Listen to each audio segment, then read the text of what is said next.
Perjuangan tak sia-sia Delia.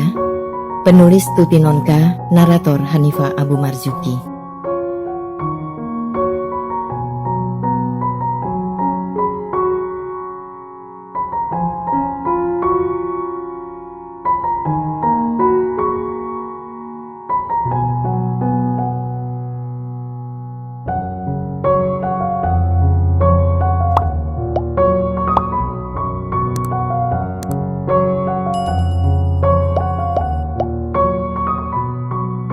Tawa Wita dan Nyonya Seno terdengar lagi dari kamar tengah.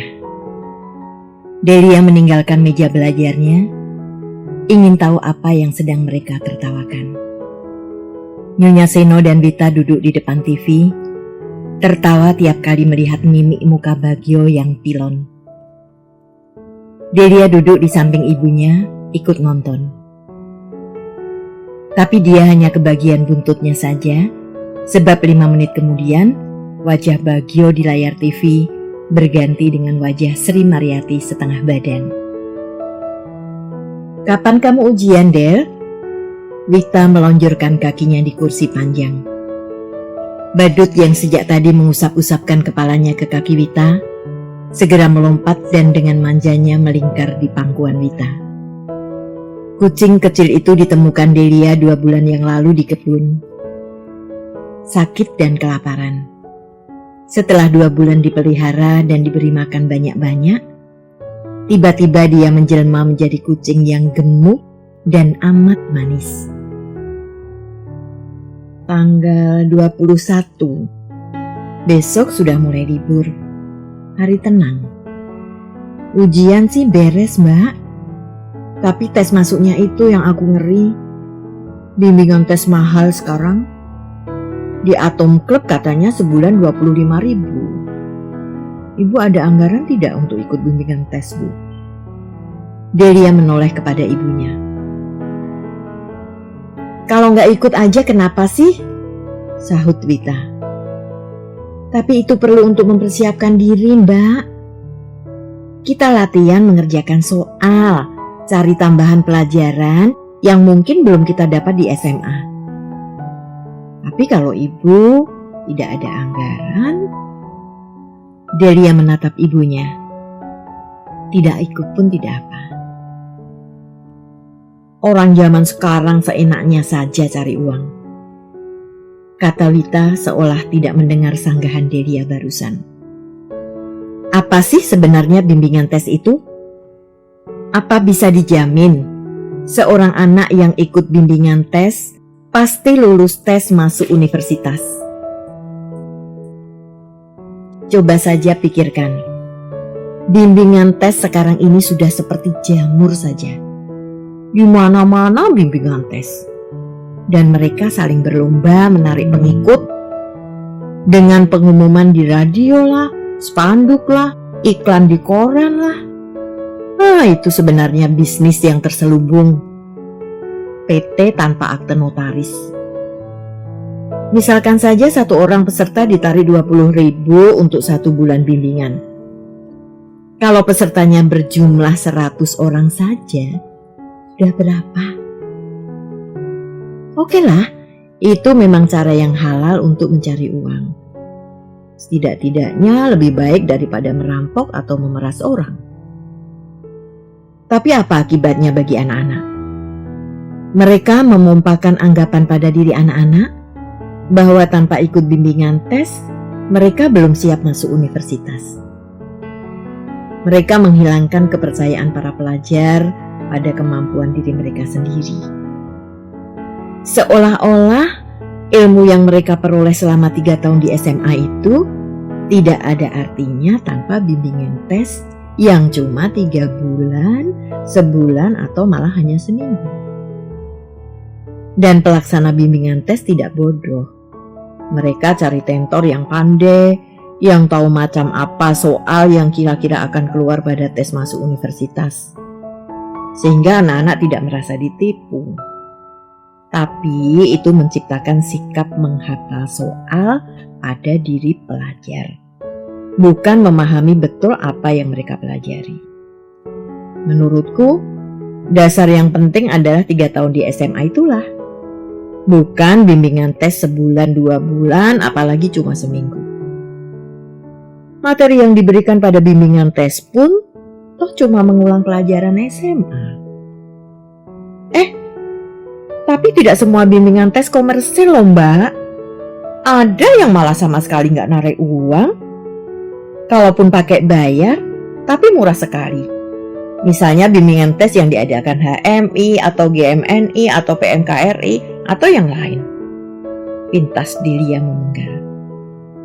Itu memang lain ya. Mereka mengadakan bimbingan tes untuk mencari massa, menegakkan nama dan harga diri.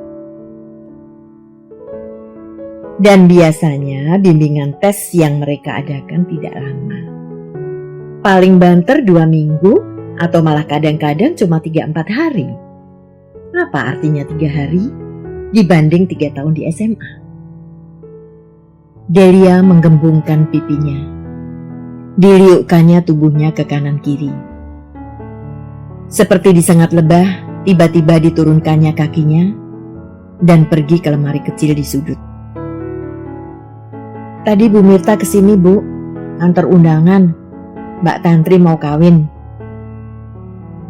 Diaduknya isi laci paling atas. Sebuah amplop besar bergambar sepasang merpati emas diulurkannya kepada ibunya. Tantri yang jadi dokter itu ya? Nyonya Seno mengeluarkan secari kertas biru berpita dari dalam amplop. Itu kan Mbak Yuli adiknya, yang pakai kacamata itu loh. Masa ibu lupa sih?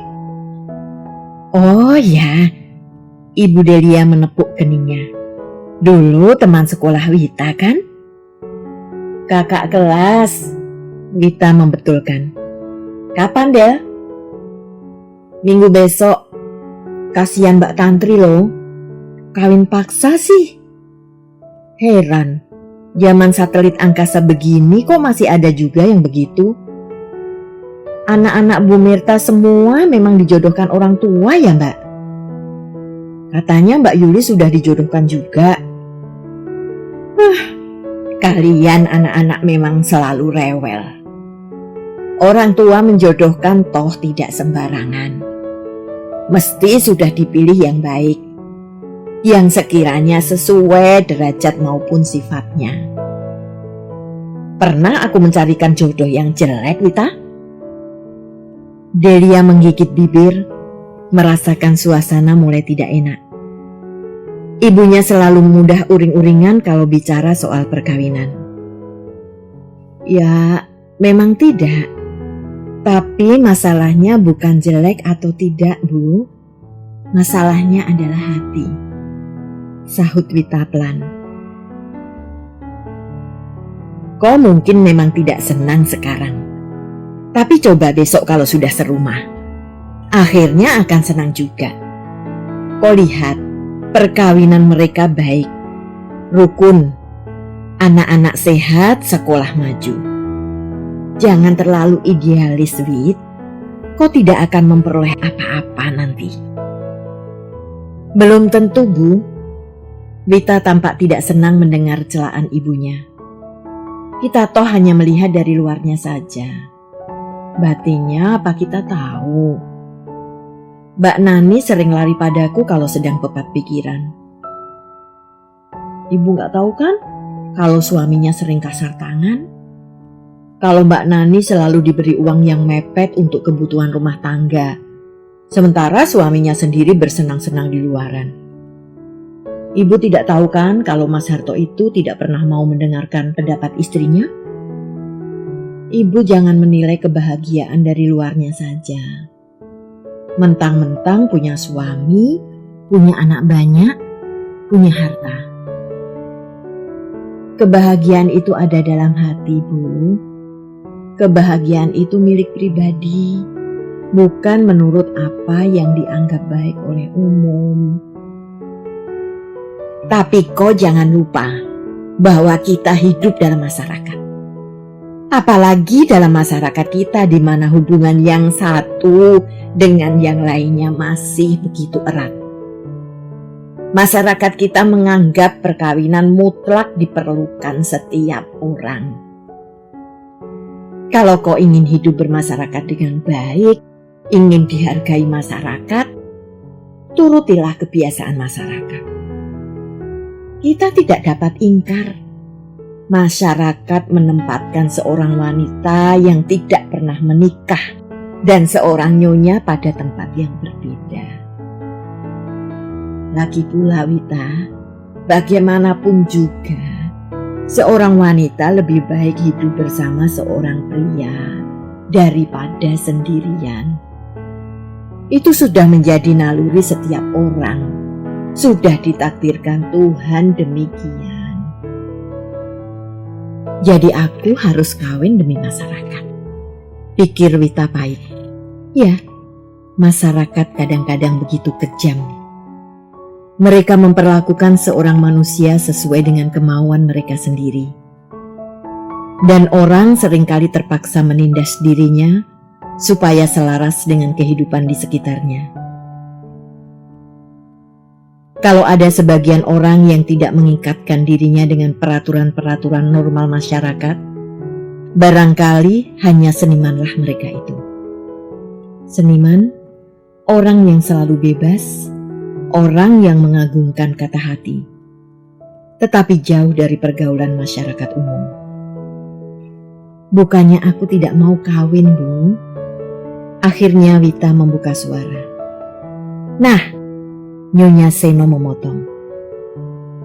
Jadi kenapa kau selalu menolak orang yang kuperkenalkan kepadamu? Toto misalnya. Apa yang kurang dari dia?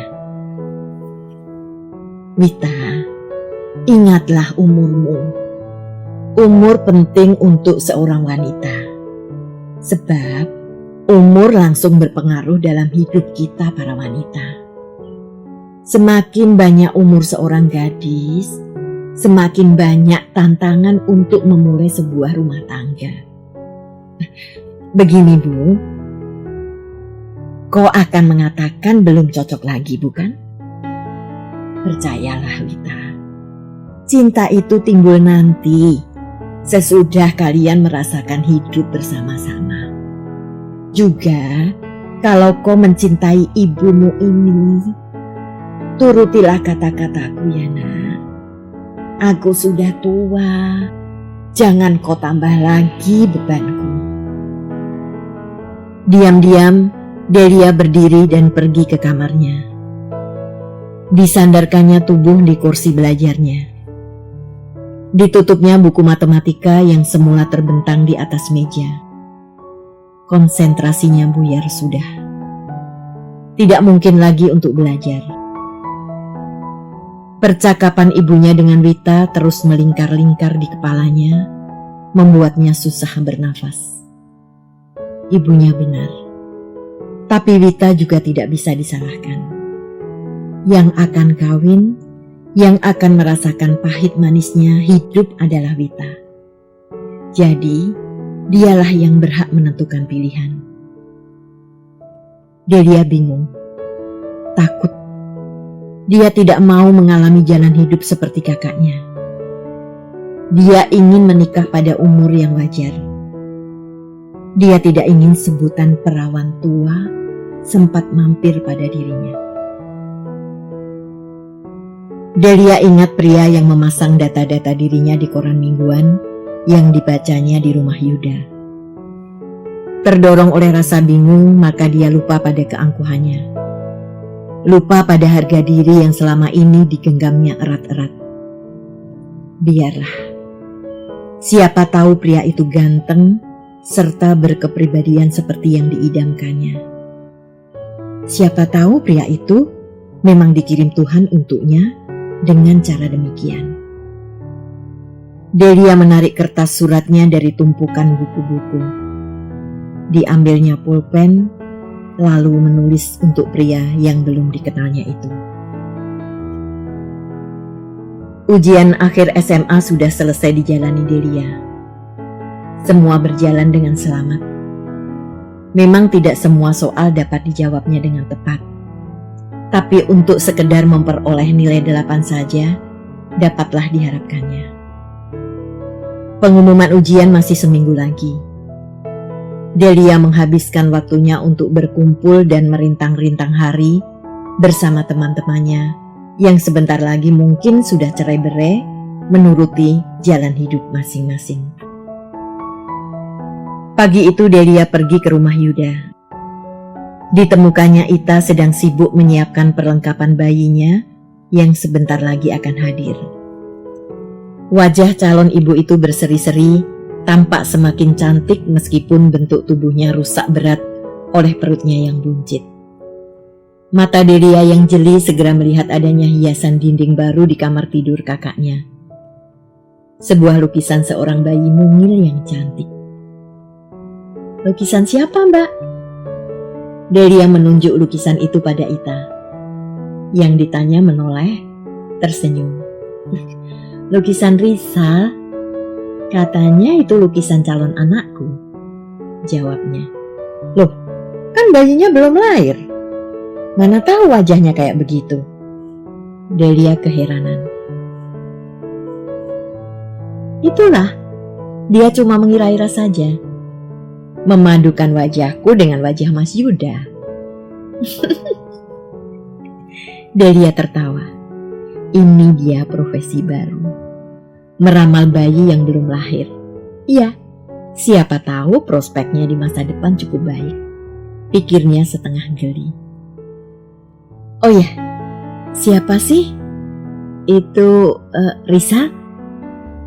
Tanya Delia sementara dalam ruang kepalanya melintas wajah pemuda asing yang memergokinya tempo hari. "Masa kau belum pernah ketemu dia?" seru Ita keheranan. "Sudah 3 minggu dia di sini." "Risa, masa kau lupa, Del? Adikku yang nomor 2. Tapi selama ini dia memang tidak di sini. Ya wajar kalau kau belum kenal. Dia barusan pulang dari Malaysia. 6 tahun ikut Om Hasimi, kuliah di sana. Sekarang kuliahnya sudah selesai. Kebetulan Om Hasimi juga dipanggil pemerintah pulang ke tanah air." "Oh," Delia tertawa. "Benarlah dugaanku semula. Mungkin aku pernah ketemu, Mbak, waktu kesini 2 minggu yang lalu. Tapi mana aku tahu dianya tuan besar itu." "Usil betul sih, Mbak, adikmu itu." "Usil sih enggak, Del. Cuma lihat ada gadis kecil suka manjat. Nah, kepinginlah kenalan. Tapi rupanya kau gadis paling pemarah di seantero Jogja ini." Delia menolehkan kepalanya dengan cepat. Di ambang pintu kamar, Rizal memandangnya dengan senyumnya yang kemarin. Senyum yang oleh Delia dikatakan seperti senyum kuda sakit gigi. Kakinya masih terbungkus sepatu coklat yang bagus modelnya. Di ketiaknya terjepit map kulit yang tampaknya berisi harta karun. Kalau tidak sedang anyel, tentu Delia mengagumi hem dan celananya yang rapi dan serasi warnanya. Rizal mengenakan hem biru tua berlengan panjang dengan aplikasi garis-garis putih pada tepi krah dan sakunya. Dipadu dengan celana hitam yang tampak bekas setrikaannya. Karena kulitnya putih tampak pas sekali. Rizal memang tampan. Semua yang ada padanya serba serasi dan manis dipandang. Habis, siapa orangnya yang gak marah kalau dikatain maling coba? Gerutu Delia gondok. Salahmu juga, kenapa masuk lewat jendela? Kalau bukan maling, kucinglah yang bertingkah seperti itu. Ita tertawa. Nah Del, makanya aku bilang, ketok pintu saja, jangan lompat jendela. Syukur kau belum dikebukin, katanya. Oh, aku tidak bakal ngegebukin gadis kecil dia, Mbak. Kalau toh dia benar-benar maling, paling kuhukum kurungan seminggu di kamarku. Delia pura-pura tidak mendengar kalimat Rizal yang memerahkan wajahnya. Dipunggunginya Rizal sambil bersungut-sungut ke arah Ita. Kan cuma dalam keadaan darurat saja aku masuk lewat jendela. Terserahlah. Kalau sudah hobi susah diubah sih, kata Ita. Lalu menoleh pada adiknya. Gimana? Selesai? Sudah, angguk Rizal. Tinggal nunggu testingnya saja. Kata Pak Willy cuma untuk formalitas, tapi perlu juga untuk memenuhi birokrasi perkantoran. Zaman sekarang sih kalau nggak pakai koneksi sulit. Pak Willy bilang kalau tidak di Jogja, mungkin aku ditempatkan di Semarang. Semarang pun baik. Tak sebaik Jogja. Di Semarang tidak ada gadis yang suka manjat jendela. Ke belakang dulu ah. Rizal cepat-cepat kabur melihat mata Delia melebar. Delia menunggu sampai suara langkah kaki Rizal hilang, baru berani mengeluarkan suara. Testing apaan sih? Bisiknya pada Ita. Seakan-akan takut telinga Rizal ketinggalan di situ. Rizal kan mau cari kerja. Kebetulan ada kenalan baik papaku yang kerja di BRI. Ya agak tinggilah kedudukannya. Aku suruh dia menghubungi Pak Willy kenalan papa itu. Kalau ada hubungan dengan orang dalam kan gampang.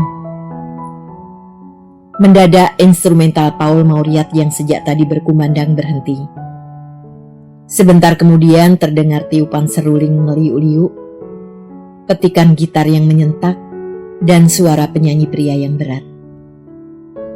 Delia pergi keluar kamar, ingin tahu siapa orangnya yang begitu lancang mengganti lagu-lagu yang sedang didengarkannya.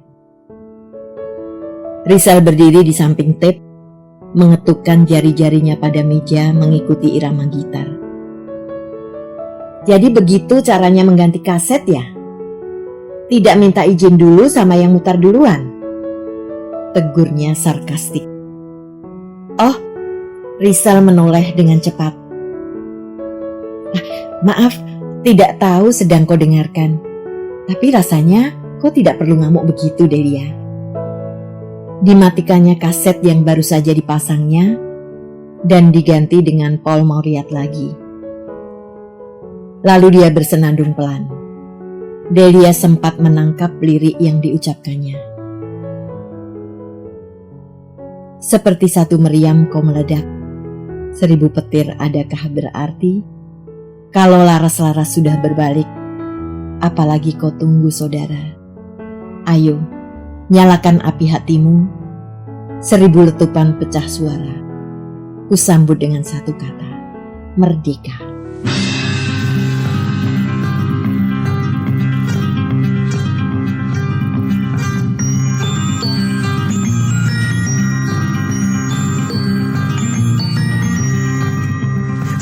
Satu meriam kau meledak, 1000 petir adakah berarti? Kalau laras-laras sudah berbalik, apalagi kau tunggu saudara? Ayo nyalakan api hatimu, 1000 letupan pecah suara. Sambut dengan satu kata, merdeka.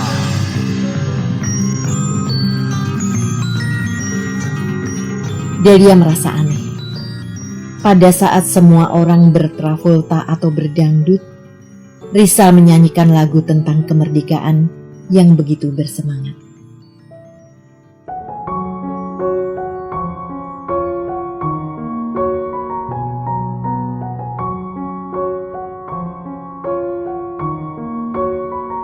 Terima kasih telah menikmati cerita ini. Tuliskan saran atau komentar di bawah untuk memperbaiki channel ini. Jangan lupa tekan tombol subscribe, like, and share.